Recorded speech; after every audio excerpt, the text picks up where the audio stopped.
बात करते हैं भ्रूण की, इम्ब्रियो की। भ्रूण इंग्लिश में बोला जाता है इसको इम्ब्रियो।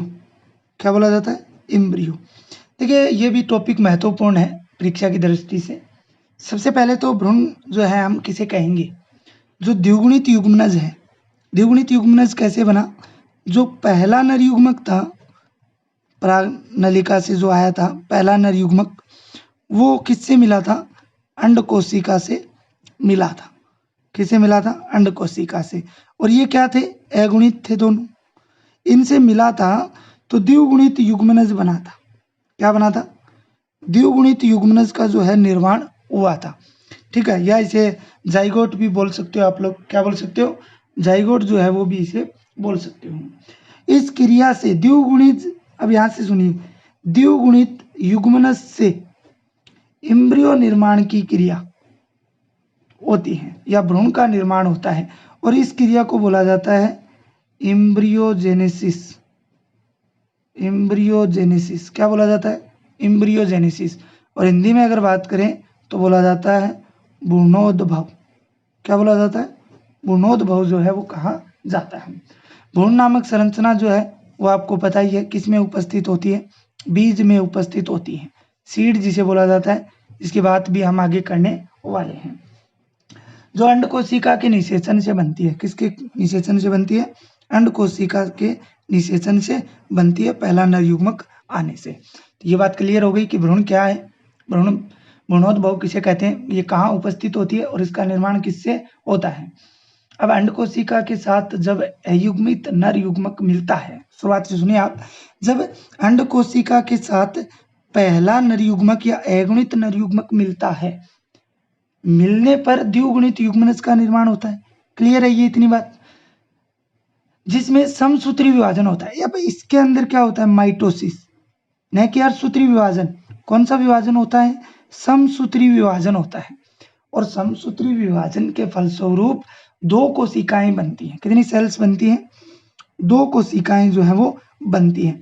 यहाँ पे लिख देता हूँ फर्स्ट सेल और एक हो गई सेकंड सेल। दो कोशिकाएं जो है वो बनती हैं। कितनी कोशिकाएं बनती हैं? दो कोशिकाएं बनती हैं। एक ऊपर वाली मान सकते हो और एक नीचे वाली कोशिका। ऊपर वाली कोशिकाएं विभाजित होकर क्या बनाती हैं? निलंबक तंतु बनाती हैं। क्या बनाती हैं? निलंबक तंतु जो है वो बनाती हैं। भाई युग्मनज है तो युग्मनज इस प्रकार से देखिए आप, ये युग्मनज है। ठीक है, ये समसूत्री विभाजन इसके अंदर हुए, माइटोसिस हुआ, और माइटोसिस होने के कारण क्या होगा? ये दो कोशिकाएं बन जाएंगी, एक ऊपर की ओर और एक नीचे की ओर। ऊपर वाली कोशिका जो होती है वो निलंबक का निर्माण करती है। किसका निर्माण करती है? निलंबक का निर्माण इस प्रकार से कर लेती है, और ये नीचे वाली कोशिका होती है। नीचे वाली कोशिका जो होती है ये भ्रूण का निर्माण करेगी, गोलाकार इम्ब्रियो का निर्माण करती है। तो आपको ये भी ध्यान में रखना है कि युग्मनज में जब समसूत्री विभाजन हुए तो दो कोशिकाएं बनी, एक ऊपर वाली कोशिकाएं, एक नीचे वाली कोशिकाएं।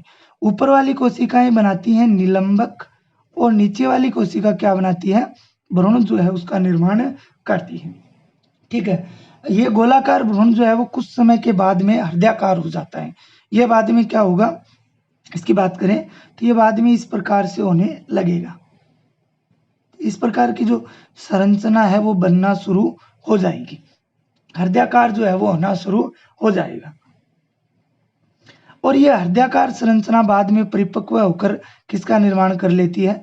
भ्रूण का निर्माण जो है वो कर लेती है। इस प्रकार से भ्रूण जो है वो तैयार हो जाता है। इसको क्या बोला जाता है? भ्रूण जो है वो बोला जाता है। ये आपके एम्ब्रियो तैयार हो जाता है। तो युग्मनज में समसूत्री विभाजन, दो कोशिकाएं, ऊपर वाली कोशिकाएं निलंबक तंतु बनाएंगी, नीचे वाली कोशिकाएं गोलाकार भ्रूण बनाएंगी। गोलाकार भ्रूण कुछ समय बाद हृदयाकार संरचना में बदल जाता है और लास्ट में परिपक्व होकर किसका निर्माण कर लेता है? भ्रूण का निर्माण जो है वो कर लेता है। ओके, ये बात कंप्लीट है। तो ये आपके भ्रूण निर्माण की प्रक्रिया थी। अगर आपसे पूछा जाए कि भ्रूण निर्माण किस प्रकार से होता है तो आप इसको आसानी से इस प्रकार से समझा सकते हो। अब हम बात करते हैं द्विबीजपत्री भ्रूण। देखिए, एक तो होता है एक बीजपत्री पादप, एक तो होते हैं एक बीजपत्री पादप और एक होते हैं द्विबीजपत्री पादप। एक बीजपत्री पादप वे होते हैं जिनमें केवल एक बीजपत्र पाया जाता है और द्विबीजपत्री पादप वे होते हैं जिनमें दो बीजपत्र पाए जाते हैं। अब ये बीजपत्र क्या होते हैं, इनकी भी बात हम बीज की संरचना में करेंगे। तो एक बीजपत्री भ्रूण बात कर रहे हैं यहाँ पे और द्विबीजपत्री भ्रूण की बात जो है वो कर रहे हैं। एक बीजपत्री भ्रूण की बात करते हैं तो इनमें एक बीजपत्री भ्रूण में एक भ्रूण एक्स तथा एक बीजपत्र पाया जाता है। एक तो क्या पाया जाता है, इनमें भ्रूणीय एक्स पाया जाता है और एवं एक ही क्या पाया जाता है, बीजपत्र जो है वो पाया जाता है। जबकि द्विबीजपत्री भ्रूण के अंदर एक भ्रूणीय एक्स पाया जाता है। भ्रूणीय एक्स तो दोनों में ही सेम रहेंगे, जबकि बीजपत्र कितने पाए जाएंगे, दो बीजपत्र जो है वो पाए जाएंगे। हम लास्ट में मक्का के बीज का नामांकित चित्र भी बनाएंगे, उसमें देखेंगे। ठीक है, तो एक बीजपत्री भ्रूण और द्विबीजपत्री भ्रूण में आपको अंतर समझ में आ गया होगा कि एक बीजपत्री के अंदर एक भ्रूणीय एक्स बनता है और एक बीजपत्र, इसके अंदर बीजपत्र दो बनते हैं, जबकि भ्रूणीय एक्स जो है वो एक ही होता है। बीजपत्र जो होते हैं, जैसे मान लीजिए ये एक भ्रूणीय एक्स हो गया, ये एक बीजपत्र, ये दूसरा बीजपत्र, समझ गए। ये एक बीजपत्र हो गया, ये दूसरा बीजपत्र हो गया और ये इसका क्या हो गया, भ्रूणीय एक्स हो गया। समझ रहे हो आप मेरी बात को। ये दो बीजपत्र हो गए। द्विबीजपत्री भ्रूण की बात करते हैं। बीजपत्र की स्तर का ऊपरी भाग की बात करते हैं, इस भाग की। ठीक है, तो वो कहलाता है बीजपत्रोपरिक। ऊपरी भाग क्या कहलाता है, बीजपत्रोपरिक, और नीचे वाला भाग जो है वो क्या कहलाता है, बीजपत्राधार कहलाता है। क्या कहलाता है, बीजपत्राधार कहलाता है। इन दोनों शब्दों को भी आपको ध्यान में रखना है। ऐसे समझ लीजिए, ये भ्रूण है, ठीक है, ये इसका एक्स हो गया, ये बीजपत्र है, ठीक है, ये इधर भी बीजपत्र है, ठीक है, ये भ्रूणीय एक्स है। तो दो बीजपत्र होने के कारण ये द्विबीजपत्री भ्रूण हो गया। इसके ऊपर वाला भाग को तो हमने बीजपत्रोपरिक बोला है और नीचे वाले भाग को हमने बीजपत्राधार बोला है। एक बीज के ऊपरी भाग को प्रांकुर व नीचे वाले भाग को मूलांकुर कहते हैं। बीज का जो ऊपरी भाग होता है ना, अभी बीज की संरचना के अंदर जो है हम लोग बात करेंगे। बीज का ऊपरी भाग तो क्या कहलाता है, प्रांकुर कहलाता है, ठीक है, और इसके चारों ओर आवरण पाया जाता है जिसे प्रांकुर चोल कहा जाता है। नीचे वाला भाग मूलांकुर कहलाता है और इसके अंदर चारों ओर आवरण पाया जाता है, मूलांकुर चोल बोला जाता है। ठीक है, प्रांकुर तो तने का निर्माण करता है और ये करता है मूल का। ठीक है, मूल के नीचे एक और टोपीनुमा संरचना होती है जिसे मूल गोप कहा जाता है। जिसे क्या बोला जाता है, मूल गोप जो है वो बोला जाता है। क्या बोला जाता है, मूल गोप, जो इसके मूलांकुर के शीर्ष भाग की क्या करता है, सुरक्षा करता है। शीर्ष भाग की क्या करता है, सुरक्षा जो है वो करता है। अब आपको मैं एक डायग्राम के द्वारा इसको समझाने की कोशिश करता हूँ। देखिए, द्विबीजपत्री भ्रूण की अगर बात करें तो उसमें कहाँ प्रांकुर होगा, कहाँ बीजपत्राधार होगा, कहाँ बीजपत्रोपरिक होगा और कहाँ मूलांकुर, कहाँ मूलगोप होगा। तो देखिए डायग्राम बनाते हैं, सिंपल सा सीधा सा डायग्राम है, इसकी बात करते हैं हम लोग।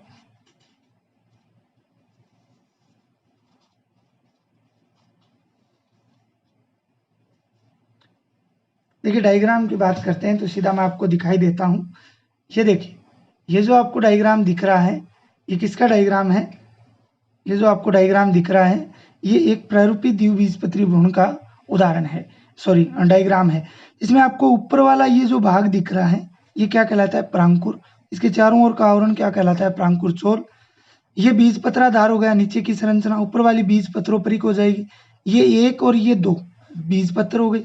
ये नीचे वाला भाग क्या कहलाया, मूलांकुर, और मूलांकुर के नीचे ये एकदम मैंने ब्लैक कलर कर रखा है, ये टोपीनुमा संरचना होती है जो क्या कहलाती है, मूल गोप जो है वो कहलाती है। तो इस प्रकार ये किसकी संरचना है, एक द्विबीजपत्री भ्रूण की संरचना जो है मैंने आपको दिखाई। इसके बाद में बात करते हैं आगे के टॉपिक की। तो आगे का टॉपिक जो है वो है बीज। लेकिन इससे पहले एक नोट में आपको बात बताता हूँ। बीजपत्र जो है इनको घास परिवार के अंदर सक्कुटेलम कहा जाता है। क्या बोला जाता है, सक्कुटेलम या परसलक। तो ये याद रखना, प्रश्न पूछा हुआ है इसलिए मैं नोट में लिखवा रहा हूँ। ठीक है, जो भ्रूणीय अक्ष के एक तरफ स्थित होता है, भ्रूणीय अक्ष के क्या होता है, एक तरफ स्थित रहता है। अब हम बात करते हैं आगे वाले टॉपिक की, बीज की बात जो है वो करते हैं। बीज की बात करते हैं तो बीज का निर्माण किससे होता है? निषेचन के बाद बीजांड जो है वो किस में परिवर्तित हो जाता है? बीज में परिवर्तित जो है वो हो जाता है। ठीक है, बीज जो है वो दो प्रकार के होते हैं। बीज कितने प्रकार के होते हैं? दो प्रकार के होते हैं। दोनों प्रकार बिल्कुल इजी से हैं, आप इनको समझने की कोशिश करना। पहला प्रकार जो है वो है अभ्रूणपोषी, अभ्रूणपोषी बीज, जिसे इंग्लिश में बोला जाता है गैर एल्बुमिनियस बीज। ठीक है, दूसरा जो प्रकार है वो है भ्रूणपोषी बीज। कौन सा है? भ्रूणपोषी बीज, एल्बुमिनियस बीज, एल्बुमिनियस बीज। ठीक है, दो प्रकार हैं, दो प्रकारों की बात करेंगे, दोनों की क्या होते हैं ये। ठीक है, नाम से स्पष्ट हो रहा है भ्रूणपोषी बीज मतलब ऐसे बीज जिनमें भ्रूणपोष जो है वो नहीं पाया जाता है। जिनमें भ्रूणपोष क्यों नहीं पाया जाता है? कि बीज के अंदर जो भ्रूण होता है वो संपूर्ण भ्रूणपोष को क्या कर लेता है? भोजन के रूप में क्या कर लेता है? काम ले लेता है। शेष भ्रूणपोष जो है वो शेष नहीं बचता। इसके कारण इन बीजों को अभ्रूणपोषी बीज कहा जाता है। फॉर एग्जाम्पल की बात करें तो मटर है, मूंगफली है, चना है आदि। दूसरा है भ्रूणपोषी बीज, तो इनके अंदर भ्रूण जो है वो संपूर्ण भ्रूणपोष को काम में नहीं लेता है, कुछ भ्रूणपोष क्या रह जाता है? शेष। इसलिए इन्हें भ्रूणपोषी बीज या एल्बुमिनियस बीज जो है वो कहा जाता है। फॉर एग्जाम्पल की बात करें तो मक्का है, बाजरा है, गेहूं है, बाजरा, गेहूं, अरंड, सूरजमुखी, ये आप लोग उदाहरण जो है वो याद रख सकते हो। तो ये इस प्रकार से बीज के दो प्रकार थे। बीज किस प्रकार से बनते हैं ये मैंने आपको पूरा बता दिया। अब बीज के बारे में कुछ महत्वपूर्ण बातें पढ़ लेते हैं नोट के अंदर, और बीज से संबंधित महत्वपूर्ण बातें कौन कौन सी हैं। देखिए, बीज में उपस्थित भ्रूण जो होता है वो उपापचयी क्रियाएं करता है। क्या करता है? उपापचयी क्रियाएं। मैं आपको एक शब्द बता रहा हूँ, इसको आप ध्यान दीजिए, परसुप्ति, और इसको इंपॉर्टेंट लगा लेना। परसुप्ति है, इसको इंपॉर्टेंट लगा लेना कि परसुप्ति जो है वो क्या होती है। तो बीज के अंदर उपस्थित जो भ्रूण है वो उपापचयी क्रियाएं करता है, मेटाबॉलिक जो रिएक्शंस होती हैं उनको करता है, जिसके कारण बीज में जल की कमी हो जाती है। भाई सीधी सी बात है, मेटाबॉलिक क्रियाओं के लिए जल की आवश्यकता पड़ेगी, और जब क्रिया होगी तो जल काम में लिया जाएगा, तो जल की क्या हो जाएगी? कमी, जिसके कारण जो बीज होता है वो क्या हो जाएगा? सूख जाएगा, और सूख जाता है और भ्रूण निष्क्रिय हो जाता है। इम्ब्रियो क्या हो जाता है? निष्क्रिय हो जाता है, डीएक्टिवेट हो जाता है, निष्क्रिय हो जाता है। इस प्रतिकूल परिस्थिति को ही हम लोग क्या बोलेंगे? परसुप्ति। बीज सूख गया हो, बीज के अंदर का भ्रूणपोष जब निष्क्रिय हो गया हो, तब उस कंडीशन को हम लोग क्या बोलते हैं? परसुप्ति बोलते हैं। तो इसको थोड़ा सा ध्यान में रखना। लेकिन जब बीज जो है, परसुप्ति वाला जो बीज है, वो जो वापस अनुकूल परिस्थिति के अंदर आता है, अनुकूल परिस्थितियां मतलब इसके अंदर वो अपने आप को वापस उत्पन्न कर सकता है। तो वो जैसे अनुकूल परिस्थितियां कौन सी होंगी? मिट्टी है, जल है, प्रकाश, नमी आदि। ये उसको जैसे ही मिलती हैं तो वो बीज अंकुरित हो जाता है। अंकुरित होना क्या हो जाता है? शुरू हो जाता है, और नए पादप का निर्माण जो है वो कर लेता है। इसके अलावा निषेचन के बाद अगर बात करें तो बीजांड द्वार जो है वो छोटा हो जाता है, जिसके कारण वो श्वसन तथा जल प्रवेश में सहायता करता है। श्वसन और जल प्रवेश में क्या करता है? सहायता करता है। इसके अलावा और भी एक महत्वपूर्ण बात मैं आपको बताने जा रहा हूँ, जिसको भी आप लोग अंडरलाइन कर सकते हो, नोट के अंदर लिख सकते हो। परिभ्रूणपोष, यह प्रश्न भी पूछा गया है कि परिभ्रूणपोष से आप क्या समझते हो? परिभ्रूणपोष की अगर बात करें, परिभ्रूणपोष जो है वो निषेचन के बाद कुछ पादपों में बीजांडकाई जो है, बहुत सारी कोशिकाओं का समूह है, वो बीजांडकाई क्या रह जाता है? शेष रह जाता है, और उस शेष बीजांडकाई को ही क्या बोला जाता है? परिभ्रूणपोष कहा जाता है। जैसे उदाहरण लेते हैं तो काली मिर्च, काली मिर्च एक प्रकार का क्या होती है? परिभ्रूणपोष होती है। वेरी वेरी इंपॉर्टेंट है आपके बहुत सारे एग्जाम के लिए। काली मिर्च किसका उदाहरण होती है? परिभ्रमणपोष का उदाहरण जो है वो होती है। इसके बाद में आगे वाले टॉपिक की बात करते हैं, बीज के लाभ। इसकी बात करते हैं, बीज के लाभ की बात करते हैं। इम्पोर्टेंस ऑफ बीज या सीड, महत्व भी बोल सकते हो इसको, इम्पोर्टेंस ऑफ सीड। ठीक है, देखिए लाभ क्या होंगे बीज के, तो आप लोग भी कक्षा 12 में हो चुके हो, इतना तो समझते ही हो कि बीज के क्या लाभ हो सकते हैं। तो पहला लाभ मैं आपको बता रहा हूँ कि ये भ्रूण की सुरक्षा करने का कार्य करता है, क्योंकि बीज के अंदर भ्रूण रहता है तो उसकी सुरक्षा करने का काम भी इसी का होता है। इसके अलावा आनुवांशिक लक्षण जो होते हैं वो इसी के अंदर होते हैं, जेनेटिक्स ऑर्डर जो होते हैं वो इसी के अंदर होते हैं। आनुवांशिक लक्षण जो होते हैं वो इसी के अंदर होते हैं, जेनेटिक्स ऑर्डर्स वो इसी के अंदर होते हैं, जिसके कारण एक पीढ़ी से दूसरी पीढ़ी में उनको ले जाने का काम भी यही करता है। नई फसल हम बीज से ही प्राप्त कर सकते हैं, खेत वो जोतते हैं तो बीज ही चाहिए हम। ठीक है, ये था आपके बीजों के महत्व। इसके अलावा बीज के बारे में और महत्वपूर्ण बात करें तो सभी पौधों में बीजों का जो जीवन काल है वो एक समान नहीं होता। लाइफ साइकिल या लाइफ टाइम जो होता है वो सभी पौधों में एक समान नहीं होता, अर्थात कह सकते हैं क्या होता है, अलग अलग होता है। तो कुछ पौधों में बात करें तो कई महीनों तक या कई वर्षों तक हो सकता है, कुछ में 1 महीने का होता है। ठीक है, तो मतलब कहने का मतलब है जीवन काल जो है वो क्या होता है, अलग अलग होता है। जैसे कुछ उदाहरण दिए हुए हैं आपके, उदाहरण से आपको बताता हूँ। एक पादप का नाम दिया दिया हुआ है आर्कटिक। ठीक है, सॉरी आर्कटिक टुंड्रा प्रदेश है ये। ठीक है, सामाजिक में आप लोगों ने पढ़ा होगा 10वीं तक। इसमें एक पादप मिला है जिसका नाम है आर्कटिकस, इसी के नाम से है आर्कटिकस। ये जो है पादप, इसके बीज जो है वो प्राप्त हुए हैं। क्या प्राप्त हुए हैं? बीज प्राप्त हुए हैं। और उन बीजों की अगर प्रसुप्त अवस्था की बात करें तो वो 10,000 वर्ष आंकी गई है। प्रसुप्त अवस्था कितनी आंकी गई है? 10,000 वर्ष आंकी गई है। अर्थात अगर ये 10,000 वर्ष तक भी अगर वापस अनुकूल परिस्थिति के अंदर आते हैं तो नए पादप का निर्माण जो है वो आसानी से कर सकते हैं। इसी प्रकार खजूर की एक प्रजाति है जिसका नाम बता रहा हूँ आपको, ध्यान से सुनना। नाम क्या है उसका? नाम है उसका फोएनिक्स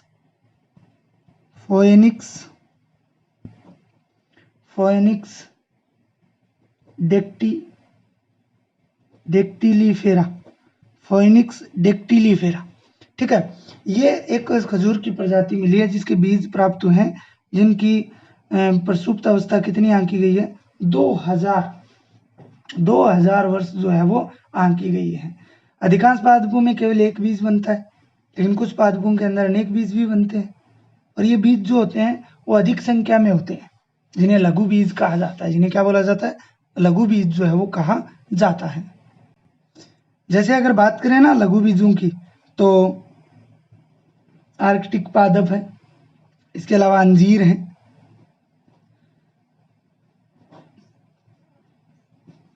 इनमें जो है बहुत सारे बीज जो है वो बनते हैं, जिन्हें लघु बीज जो है वो कहा जाता है। क्या कहा जाता है? लघु बीज कहा जाता है। कुछ परजीवी प्रजातियों में अधिक संख्या में बीज बनते हैं, जैसे ओरोबेंकी तथा स्ट्राइगा, ओरोबेंकी और स्ट्राइगा। तो ये तो आपके नोट्स में छोटी छोटी बातें हैं जो आपको प्राप्त हो जाएंगी। अब हम बात कर लेते हैं बीज की संरचना की, कि बीज की संरचना जो है वो किस प्रकार की होती है। तो एक बार आप बीज की संरचना देख लीजिए। ये देखिए, ये आपको जो संरचना दिख रही है ये मक्के के बीज की है। किसकी है? मक्के के बीज की, जिसमें आपको एक तरफ फल भित्ति दिखाई दे रही है। ये बीज का जो भाग है ये भ्रूणपोष होता है। ठीक है, इसमें ये जो खाली जगह पड़ी है बीज पत्रों के बीच में, इसको क्या बोला जाता है? सकुलटेलम बोला जाता है। ये ऊपर का भाग है, जो भ्रूण होता है उसके ऊपर का भाग प्रांकुर चोल, जो बाद में आगे चल प्रांकुर चोल हो गया। ये इसके अंदर प्रांकुर है, उसके आवरण को प्रांकुर चोल बोलते हैं। ये तने का निर्माण करता है जब हम बीज को बोते हैं। ये मूलांकुर है और ये इसके आवरण है जिसको मूलांकुर चोल बोलते हैं। और यहाँ पे एक टोपीनुमा संरचना होती है जिसे मूलगोप कहा जाता है। तो इस प्रकार से ये बीज की संरचना आपके सामने है।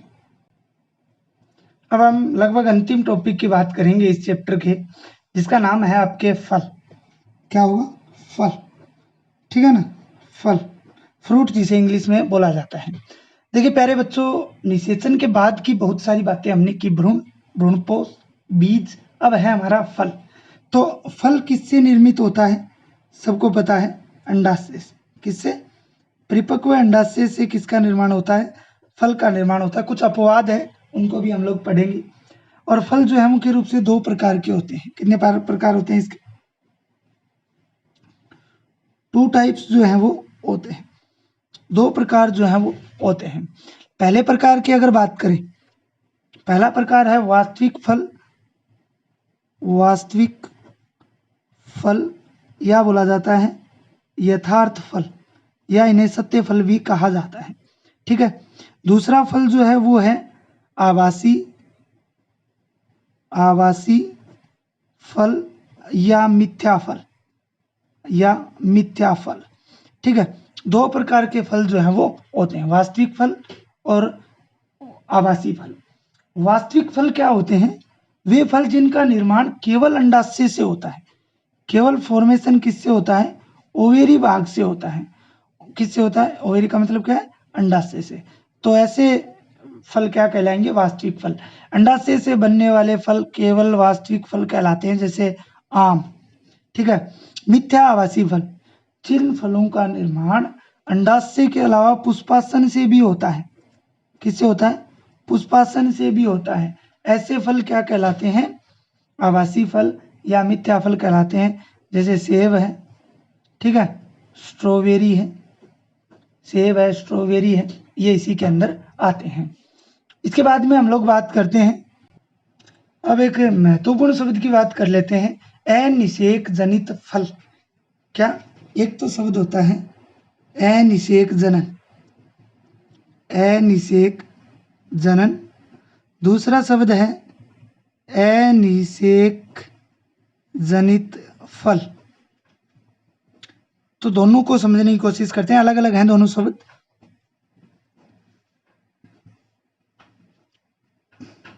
देखिए बात करते हैं अनिषेक जनित फल की।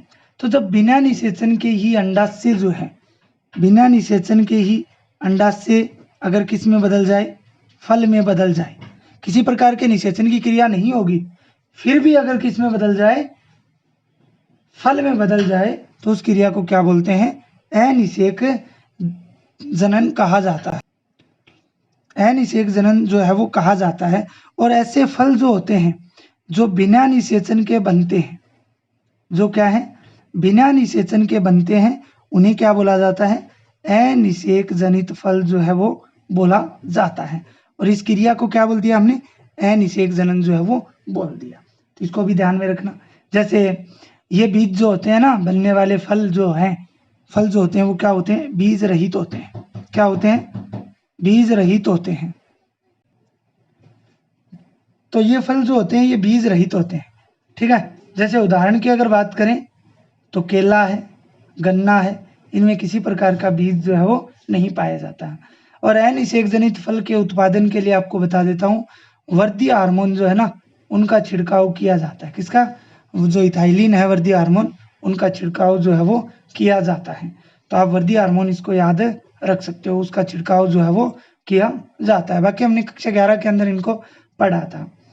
2 शब्द आपके, 3 शब्द हो रहे हैं, उनकी भी बात कर लेते हैं, बाद में आपका चैप्टर जो है वो कंप्लीट हो जाएगा। एक शब्द आपके असंगतता, ठीक है। एक शब्द हम पढ़ेंगे बहुवर्ण, ठीक है। और एक लास्ट टॉपिक हम पढ़ेंगे फल भित्ति।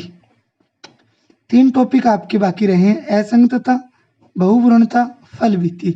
इनकी सिर्फ परिभाषाएं हैं, आपके ज्यादा कुछ नहीं दे रखा।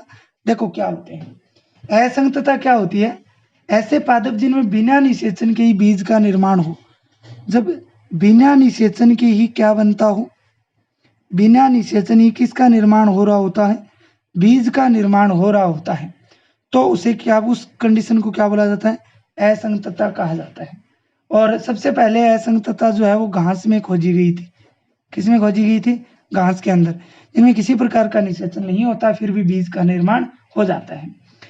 अब बीज असंगतता क्यों होती है, बिना निषेचन के बीज का निर्माण कैसे हो जाता है, तो ये समझना भी बहुत जरूरी है। कई बार कारण जो है वो पूछ लेता है। तो कारण ये होता है कि हमने पूरी को प्रोसेस पढ़ी थी, बीजांडकाय है। बीजांडकाय में गुरु बीजाणु मातृकोशिका थी। क्या थी? गुरु बीजाणु मातृकोशिका थी। अब गुरु बीजाणु मातृकोशिका जो द्विगुणित कोशिका थी, ठीक है, और इनमें अर्धसूत्री विभाजन हुआ था। क्या हुआ था? अर्धसूत्री विभाजन हुआ था और 4 गुरु बीजाणु जो है वो बने थे। अगुणित 4 गुरु बीजाणु जो है वो बने थे। यही तो पढ़ा था। लेकिन यहाँ पर क्या होगा, ये अर्धसूत्री विभाजन अगर नहीं होता है, इस अर्धसूत्री विभाजन नहीं होने के कारण उसमें क्या पाई जाएगी? असंगतता जो है वो पाई जाएगी। तो इस बात को आप लोग जो है वो थोड़ा सा ध्यान में रखना। बहुभ्रूणता, बहु का मतलब बहुत सारे, भ्रूण का मतलब भ्रूण। जब एक बीज के अंदर ऐसे बीज जिनमें एक से अधिक क्या पाए जाते हो, एक से अधिक उनमें क्या पाए जाते हो? भ्रूण अगर पाए जाते हो, बीज के अंदर एक से अधिक भ्रूण अगर पाए जाते हैं तो उसे क्या बोला जाता है? बहुभ्रूणता बोला जाता है। सबसे पहले एक वैज्ञानिक था 1719 में, Antonie van Leeuwenhoek. Antonie van लुवेनहोक।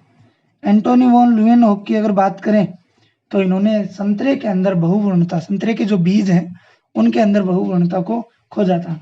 इसके अलावा कुछ द्विबीजपत्री पादप हैं, जैसे नींबू है, जामुन है, तम्बाकू है, इनके अंदर भी जो बहुभ्रूणता है वो पाई जाती है। अब है फल भित्ति। तो फल के चारों ओर पाए जाने वाली भित्ति, फल के चारों ओर जो आवरण होता है उसी क्या बोला जाता है? फल भित्ति। तो फल भित्ति मुख्य रूप से 2 प्रकार होते हैं इसके। कितने प्रकार होते हैं? 2 प्रकार। पहला प्रकार जो है वो होता है आपके गुद्देदार फल भित्ति। गुद्देदार फल भित्ति। दूसरा जो होता है वो होता है शुष्क फल भित्ति। ठीक है, 2 भित्ति जो है वो 2 प्रकार की फल भित्ति जो है पाई जाती है। गुद्देदार फल भित्ति की अगर बात करें तो फल जो होते हैं इनके चारों ओर एक रसदार मांसल क्या पाई जाती है? संरचना पाई जाती है, भित्ति पाई जाती है। उसे गुद्देदार, जैसे आप लोग आम खाते हो, अभी सीजन भी है, आम खाते हो तो आम के चारों ओर पतली मांसल जो झिल्ली पाई जाती है उसी को क्या बोला जाता है? गुद्देदार फल भित्ति जो है वो कहा जाता है। और भी उदाहरण ले सकते हो, अंगूर ले सकते हो, चीकू ले सकते हो, तो वो गुद्देदार के हैं। शुष्क का मतलब होता है सूखा हुआ, कठोर। तो कुछ फल ऐसे भी होते हैं जिनके बाहर की भित्ति क्या होती है? कठोर होती है। ठीक है, जैसे सरसों है, मूंगफली है, ठीक है ना, मूंगफली खाते हैं, चारों ओर की भित्ति क्या होती है? कठोर होती है। तो ये आपका जो चैप्टर है वो कंप्लीट हो गया है।